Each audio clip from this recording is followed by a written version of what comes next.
ఈరోజు మన వీడియోలో హనుమంతుడికి ఋషులు పెట్టిన శాపం గురించి తెలుసుకుందాం. వీడియోనైతే స్కిప్ చేయకుండా పూర్తిగా చూడండి.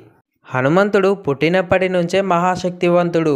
సూర్యుడిని పండు అనుకుని తినబోతూ ఉంటే ఇంద్రుడు వజ్రాయుధంతో అడ్డుకుంటాడు.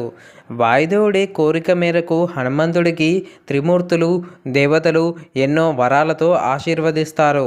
హనుమ చిన్నతనంలో చాలా అల్లరి పిల్లవాడు.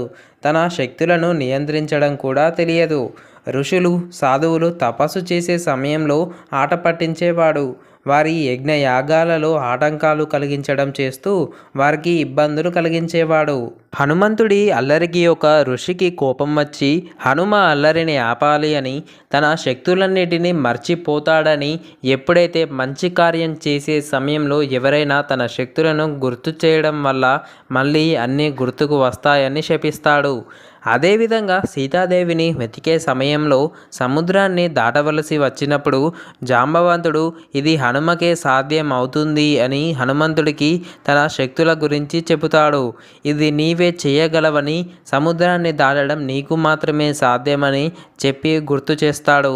ఆ విధంగా హనుమంతుడు సముద్రాన్ని లంఘించి ఆవలి తీరంలోని లంకలో ఉన్న సీతాదేవి జాడను తెలుసుకుని రాముడికి చెబుతాడు.